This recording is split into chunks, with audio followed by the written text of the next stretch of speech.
मुझे बताया किसी बंदे ने 2 लाख रुपए देकर मेरे पर पर्चा कराया, सबूत आने दो, सबके सामने भांडा फोड़ूंगा। कुछ लोग कहते हैं प्रोफेट बजिंदर सिंह खुद गलती पर थे, लेकिन सच्चाई क्या है ये बहुत कम लोग जानते हैं। आज जो बात सामने आई है वो चौंकाने वाली है। 2 लाख रुपए देकर प्रोफेट बजिंदर सिंह के खिलाफ झूठा केस दर्ज कराया गया था।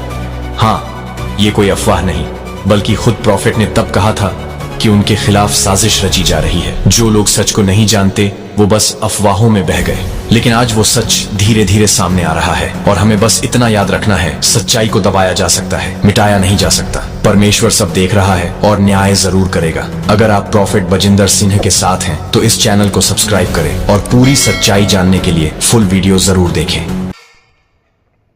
तो दोस्तों, आप सभी को प्यारे मसीह भाई बहनों को मेरे तरफ से एक बार जय मसीह की। दोस्तों, मैं आज आप लोगों के बीच एक फिर से बहुत अच्छा वीडियो लेकर आया हूं। जैसे कि आप लोग स्क्रीन पर देख रहे हैं, एक वीडियो चल रहा है कि आज इस वीडियो को दोस्तों मैं प्ले करूंगा और दिखाऊंगा कि इस वीडियो में क्या है। दोस्तों, ये वीडियो सच में बहुत ही भयानक और बहुत ही अच्छा होने वाला है, खासकर उन लोगों के लिए जो अंधकार में भटक रहे हैं, जो सत्य को खोज कर रहे हैं, उनको मैं दिखाने वाला हूं। आप लोग इस वीडियो को देख सकते हैं ताकि आप लोग को अच्छा आशीष मिले। प्रभु शंते सम्मुपास्ते न तस्य प्रथमास्ति यश न मदस। यजुर्वेद 3:23 में लिखा है, गीता 7 अध्याय 22 पद में लिखा है, खबरदार कि तुमने परमेश्वर के साथ खिलवाड़ किया, खबरदार कि तुमने परमेश्वर की प्रतिमा बनाई, खबरदार कि तुमने परमेश्वर को पत्थरों में ढूंढा। लिखा है, अंधरम प्रविशन्ते, संपूर्ण जीवन काल तुमको अंधकार में जिताना पड़ेगा। संपूर्ण जीवन इस पृथ्वी के बाद तुमको उस अंधकार में जीना पड़ेगा अगर तुमने परमेश्वर की महिमा को छेड़छाड़ की। अंधरम प्रविशन्ते समुपासिते न तस्य प्रतिमास्ति यश नाम मदस। परमेश्वर जो पवित्र है, तस्य प्रतिमा उसकी मूर्ति नहीं होती, जो पवित्र है, जो निष्कलंक है, सर्वव्यापी है, आत्मा है। He is the most high. You cannot dare to imagine. आप उसको लाल और पीला नहीं कर सकते मेरे मित्रों, आप उसके साथ खिलवाड़ नहीं कर सकते। परमेश्वर का वचन कहता है, उन्होंने नाशवान पक्षी, चौपाइयों और रेंगने वाले जंतुओं की समानता में परमेश्वर की पवित्रता को बदल दिया। जानते हैं, परमेश्वर अपने न्याय को प्रकट करेगा और परमेश्वर का वचन कहता है प्रकाशित वाक्य में, ऐसे लोग परमेश्वर के सिंहासन के निकट नहीं आएंगे, परमेश्वर के राज्य में प्रवेश नहीं करेंगे, जिन्होंने परमेश्वर के साथ खिलवाड़ किया है, जिन्होंने परमेश्वर को लाल और पीला किया है, जिन्होंने परमेश्वर के साथ मजाक किया है, वो परमेश्वर के राज्य में कदापि प्रवेश नहीं करेंगे। लेकिन वचन में लिखा, धन्य है जो अपने वस्त्र धो लेते हैं, केवल वो परमेश्वर के राज्य में प्रवेश करेंगे। ऐतिहासिक और नॉन ऐतिहासिक, हिस्टोरिकल एंड नॉन हिस्टोरिकल, लाल पीले वालों की बात ही नहीं करता अब मैं बात करता हूं इतिहास में उपस्थित लोगों की। अथर्ववेद 11:5-17, मांत्रिक उपनिषद 11 पद, सा ब्रह्मचारी वस्त्रशा। परमेश्वर जब इस संसार में प्रकट होगा, परमेश्वर जब इस संसार में देह धारण करेगा, वचन में लिखा है, आदि में वचन था, वचन परमेश्वर के साथ था, वचन देहधारी हुआ। भारतीय दर्शन भी कह रहा है, शब्दो ब्रह्म, शब्दाक्षर परम ब्रह्म, वागे ब्रह्म। परमेश्वर जो शब्द है, परमेश्वर जो वचन है, वो इस संसार में देदारी होगा, लेकिन जब होगा तो वो विवाह नहीं करेगा। हालेलुया, वो ब्रह्मचारी रहेगा। उपनिषदीय लक्ष्य, परमेश्वर अपने पवित्र स्वभाव को इस संसार में बनाए रखेगा, संसार के भोगों में प्रवेश नहीं करेगा, शादी नहीं करेगा, बच्चे पैदा नहीं करेगा, उसके जीवन में संन्यास और वैराग्य होगा। उसका राज्य नहीं होगा, वो राजा नहीं कहलाएगा, वो रथों पर नहीं चलेगा, वो वैराग्य होगा। यीशु ने कहा कि लोमड़ियों के 2 भट्ट होते हैं और पक्षियों के घोंसले, लेकिन मेरे पास सर झुकाने के लिए, छुपाने के लिए भी स्थान नहीं है। कुछ नहीं लाया यीशु मसीह और कुछ नहीं लेकर गया। वो वैराग्य जीवन, काम क्रोध मद लोभ की, जब लग मन में खान तब लग पंडित मूर्ख हो तुलसी एक समान। कौन ऐसा व्यक्ति हुआ जिसने काम क्रोध लोभ मोह माया पर झपट्टा नहीं डाला? मैं ऐतिहासिक पुरुषों की बात कर रहा हूं। इस संसार में न केवल भारत के ऐतिहासिक, संपूर्ण इतिहास में कौन ऐसा व्यक्ति हुआ जिसने पाप के ऊपर झपट्टा नहीं डाला, जिसने बुराई के ऊपर झपट्टा नहीं डाला, जिसने हत्या नहीं की, जिसने लड़ाइयां नहीं लड़ाई, जिन्होंने आंख के बदले आंख और दांत के बदले दांत नहीं तोड़वाए? कौन ऐसा हुआ जिसने नारी देह के ऊपर झपट्टा नहीं डाला? ऐतिहासिक लोगों की बात कर रहा हूं। कौन ऐसा हुआ जिसने विवाह नहीं किया? संपूर्ण इतिहास में उपनिषदीय लक्ष्य को, वेद के इस लक्ष्य को, सब्रह्मचारी वस्त्रशा, वो स्वभाव से ब्रह्मचारी निष्कलंक पवित्र रहेगा। 33.5 साल प्रभु यीशु मसीह ने पवित्र जीवन इस पृथ्वी पर जिया। इतिहास गवाह है, कोई कल्पना नहीं है। Jesus is the founder of history. यीशु मसीह इतिहास का राजदूत है, इतिहास का बनाने वाला है, इतिहास का जनक है। यीशु काल्पनिक नहीं है। सब्रह्मचारी वस्त्रशा पढ़नी 4:4:58 में लिखा है, 98 में लिखा है, निष्कलंक परमेश्वर, निष्कलंक पवित्र। आप क्या सोचते हैं पवित्र को और अपवित्र को? आप समझते हैं पवित्रता किसको कहते हैं? पवित्रता किसको कहते हैं? परमेश्वर पवित्र है। पौर्णिमा के इस लक्ष्य को किसने पूरा किया? कौन था जिसने पवित्र जीवन जिया, संपूर्ण पवित्र जीवन? लोग बड़ी आसानी से कह देते हैं सब एक है। चाहिए लोगों से पूछिए, लोग बड़ी आसानी से कह देते हैं सब एक है। आप इस रास्ते, मैं इस रास्ते, सब वहीं मिलेंगे। बाइबल नहीं कहती ऐसा कि सब वहीं मिलेंगे। यह आपका भ्रम है, यह आपकी सोच है कि सब वहां मिलेंगे। बाइबल कहती है हत्यारे, झूठ के चाहने वाले, झूठ के गढ़ने वाले, व्यभिचारी, मूर्ति पूजक, सब उस गंधक की आग में होंगे। समस्या यह है कि उन्होंने रुककर जानने की कोशिश नहीं की। अरे खाने और कपड़े के लिए हम इतना दिमाग का इस्तेमाल करते हैं। टमाटर के ठेले पर खड़े होकर आंख बंद करके टमाटर नहीं लेते तुम, छांट कर ले लेते हो। सब टमाटर एक हैं, ले लो कोई सा भी। आलू के ठेले पर खड़े होकर चुन कर तुम आलू निकालते हो। और जब ईश्वर की पवित्रता की बात आती है, ईश्वर को पहचानने और जानने की बात आती है, ईश्वर को समझने की बात आती है, उसको ग्रहण करने की बात आती है, सब एक हैं। सावधान हो जाइए मेरे मित्रों, अगर आप इस प्रश्न के साथ जी रहे हैं सब एक नहीं है। अगर सब एक भी होगा तो उस भीड़ में यीशु मसीह नहीं है। यीशु मसीह पवित्र है, निष्कलंक है, निर्मल, निर्दंत, त्रिकाल यज्ञ, अनासक्त है, वो पवित्र है, तीनों लोक का स्वामी है। उसने आपके पापों के लिए लहू बहा है। विवेक चूड़ामणि 34:36 में लिखा है, वो उद्धारकर्ता और शरण स्थल है। आज आप क्या चाहते हैं ईश्वर से? क्या चाहते हैं ईश्वर से आप? रोटी कपड़ा और मकान? रोटी कपड़ा और मकान तो दुष्ट भी प्राप्त कर लेता है, लेकिन ईश्वर की भक्ति का कारण है उद्धार को प्राप्त करना। उद्धार जब तक नहीं मिलेगा, आज लाखों लोग शनिवार के दिन तेल दान करके खुश हैं कि उनको उद्धार मिल गया, लेकिन परमेश्वर का वचन कहता है रुक जाओ। परमेश्वर उद्धारकर्ता और शरण स्थल है। बिन जाने प्रीत ना होए, जिस परमेश्वर को तुम जानते नहीं उसकी क्या आराधना करोगे? कहां तेल टपका रहे हो? कहां फूल माला लेकर जा रहे हो? कौन तुम्हारे बलिदान को ग्रहण करेगा? कौन तुमसे बातचीत करेगा? कौन तुम्हारे पापों को क्षमा करेगा? क्षमा कौन करेगा?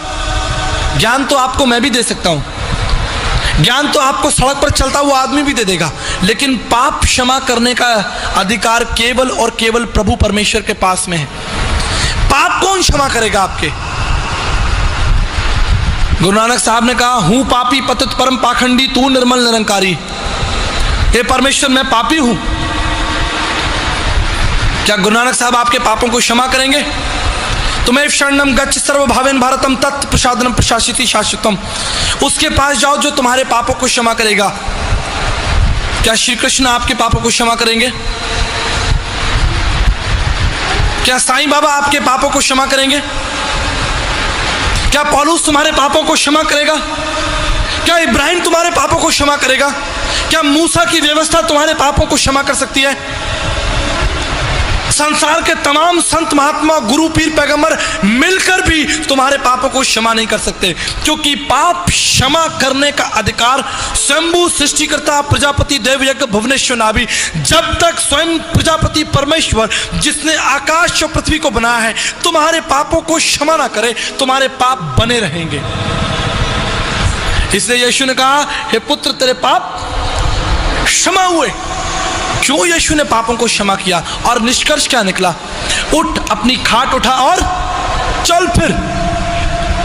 अगर प्रभु यीशु मसीह सिर्फ इतना बोल देता, तेरे पाप क्षमा हुए, और अपने रास्ते चला जाता और वो बीमार उठकर खड़ा नहीं हुआ होता, तो मुझे आज इस स्थान पर प्रभु यीशु मसीह के विषय में बोलने की कोई आवश्यकता नहीं थी।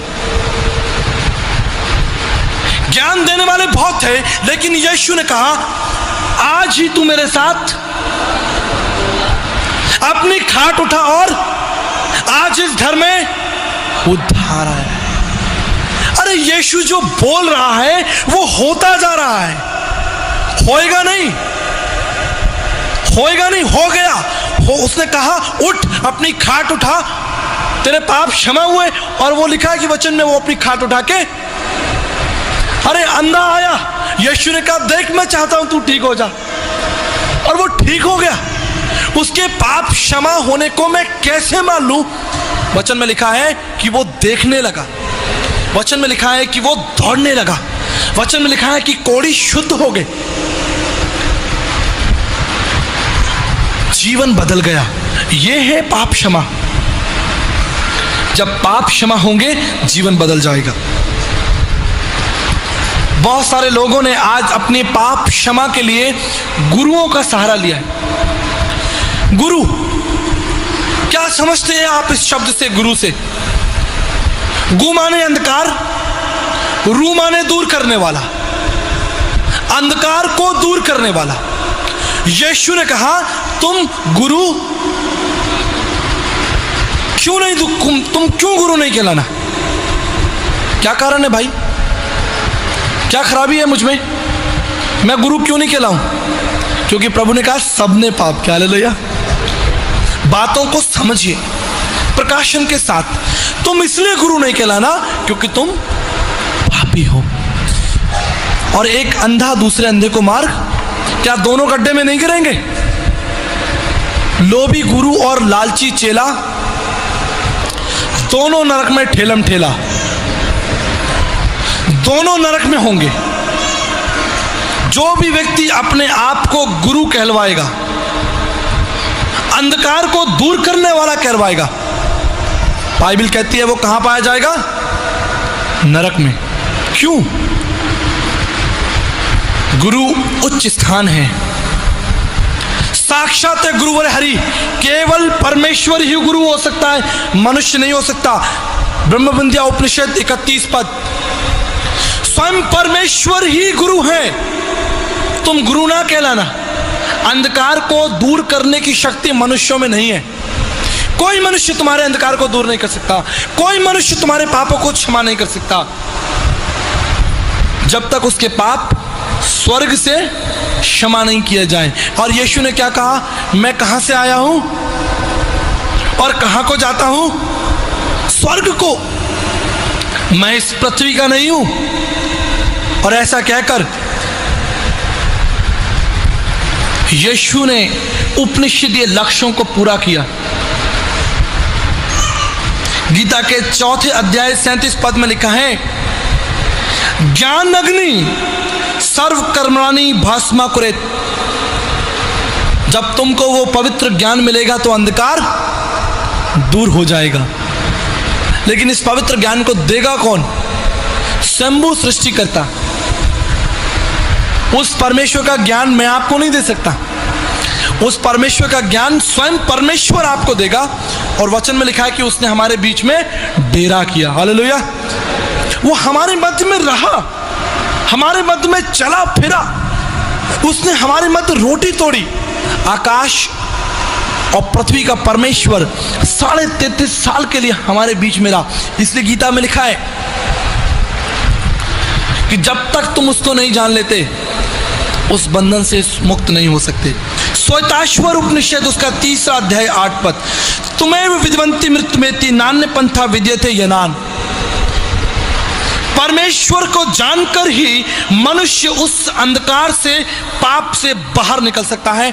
उस परम गति को प्राप्त करने का दूसरा कोई तरीका नहीं है, केवल उस परमेश्वर को जानकर। बिना परमेश्वर को जाने आपके पाप क्षमा नहीं होंगे। और यीशु मसीह ही परमेश्वर है जिसने पाप क्षमा किए, जो पाप क्षमा कर रहा है और आने वाली पीढ़ी के पापों को भी वो क्षमा करेगा। मैं परमेश्वर का धन्यवाद करता हूं। उस परमेश्वर को ढूंढने के लिए लोग पहाड़ों पर जा रहे हैं, लेकिन यीशु मसीह ने कहा, मम युगम श्वेत पर्यता, मेरी शिक्षाएं, मेरा जुआ तुम अपने ऊपर ले लो। मम युगम श्वेत पर्यता, मेरी शिक्षाओं को तुम अपने कंधों पर ले लो। क्या होगा? तू अपने मुंह से अंगीकार कर तो निश्चित उद्धार पाएगा, निश्चित। इसमें कोई धोखा नहीं होगा। मित्रों, संसार में तमाम लोग आए, आप ध्यान दीजिए, सोचिए।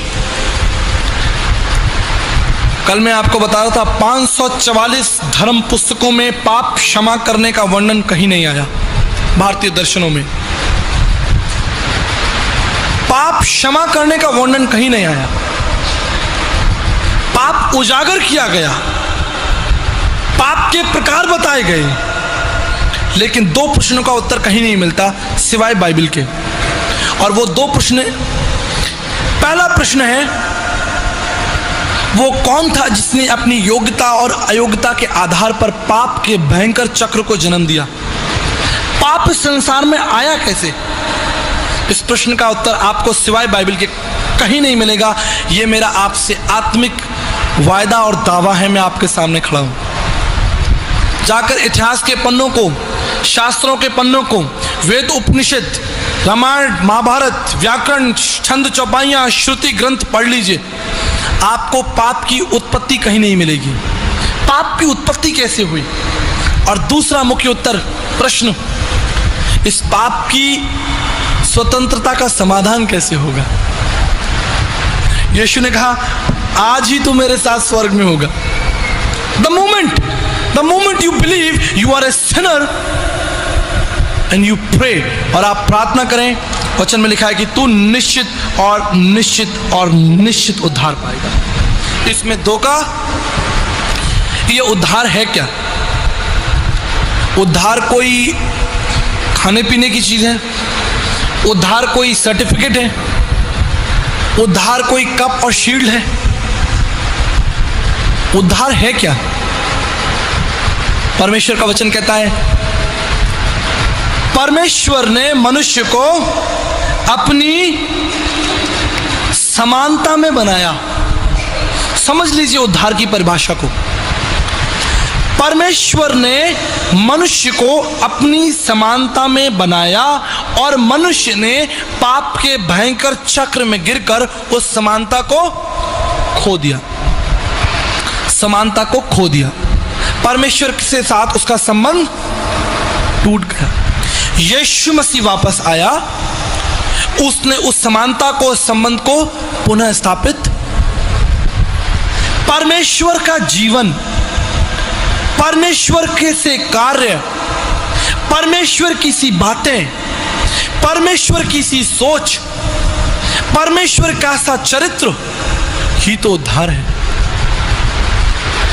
परमेश्वर ने मनुष्य को अपनी समानता बनाया। निकालिए फिलिप्पियों की पत्री, फिलिप्पियों उसका 2 अध्याय और 6 पद।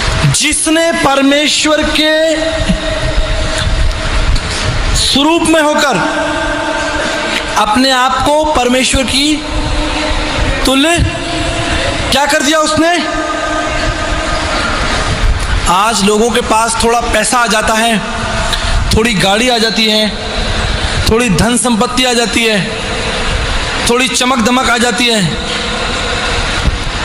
वो 0 से सीधे 100 पर पहुंच जाते हैं। फिर वो सीधे मुंह किसी से बात नहीं करते। 4 पद कहता है कि हर एक अपने हित की नहीं वरन दूसरे के हित की चिंता करो। यही तो उद्धार है, यही देने तो यीशु मसीह आया था। हर एक अपने हित की नहीं वरन दूसरे के हित की भी चिंता करे, यही तो उद्धार का संदेश है। 7वां पद कहता है वरन अपने आप को ऐसा शून्य कर दिया कि दास का स्वरूप धारण किया और मनुष्य की समानता में हो गया और मनुष्य के रूप में प्रकट होकर अपने आप को दीन किया। दीन करना ही तो स्वर्ग के राज्य को प्राप्त करना है। धन्य जो मन के वो क्या करेंगे, स्वर्ग के राज्य के। अत्र ब्रह्म शमस्नते, महाभारत में लिखा है जब आप जीवित हैं यही क्षण है, यही मौका है उद्धार को प्राप्त कर लेने का। मरने के बाद उद्धार नहीं मिलेगा। मरने के बाद तुम्हारे बाल बच्चे तुम्हारे लिए तिये की बैठक करके तुमको स्वर्ग के राज्य में नहीं भेज सकते। मरने के बाद तुम्हारे बेटे और बेटियां तुम्हारा चौथा करके तुमको परमेश्वर के राज्य में स्थान नहीं दिला सकते। अत्र ब्रह्म समश्नुते, जब आप जीवित हैं, शरीर में हैं, उसी समय आप परमेश्वर को प्राप्त कर सकते हैं। अशुद्ध परम पापम शुद्ध पाप प्रमोचनी, महाभारत के शांति पर्व में लिखा है अगर तू इस बात पर अविश्वासी होगा तो तेरा पाप तुझ में बना रहेगा, लेकिन यीशु ने कहा तू विश्वास कर तो तू परमेश्वर की महिमा को। यह उद्धार के चिन्ह, जो ही आप उद्धार पाएंगे आपके जीवन में कार्य होना शुरू हो जाएगा। आप स्वर्ग के राज्य के अधिकारी तो हो जाएंगे, लेकिन इस पृथ्वी पर आपके मन में चैन आ जाएगा। इस पृथ्वी पर आपके मन में शांति आ जाएगी। आप मेल मिलाप करने वाले हो जाएंगे। आज मैं पूरे संसार में त्राही त्राही देखता हूं, उसका एक छोटा सा नमूना आपको बताता हूं।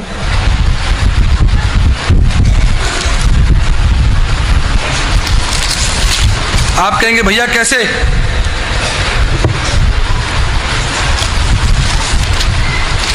अखबार के इस कॉलम में कुछ बातें प्रत्येक दिन छपती हैं। भारत के नंबर 1 बाबा खान बंगाली, आपकी समस्याओं का समाधान, गृह क्लेश वशीकरण, सौतन से छुटकारा, जादू टोना, मन चाहा प्यार, व्यापार में परेशानी,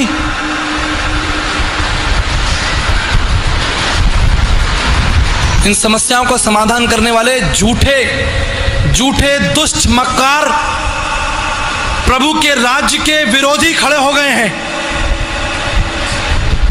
जो परमेश्वर की महिमा को ले रहे हैं, परमेश्वर की महिमा को चुरा रहे हैं।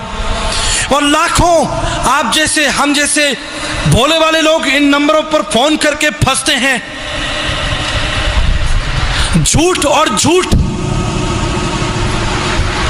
प्रत्येक दिन का अखबार इस बात की गारंटी देता है कि इस संसार में सुख चैन नहीं है, इस संसार में हाहाकार मचा हुआ है, इस संसार में बुराइयां और मकारियां जाति और धर्म के।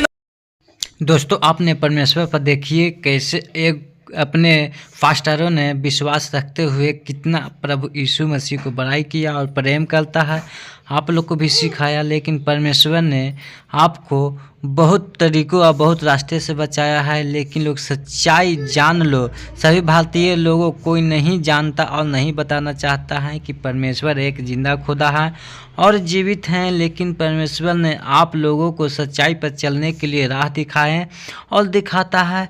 आप लोग जान सकते हैं कि प्रभु यीशु मसीह हैं, वो अपने जान को कुर्बान किए थे, लेकिन कुछ लोगों को मजाक ने उड़ाते हैं और मजाक उड़ाए आप लोग वीडियो क्लिप को देखें और सामने आते रहता है।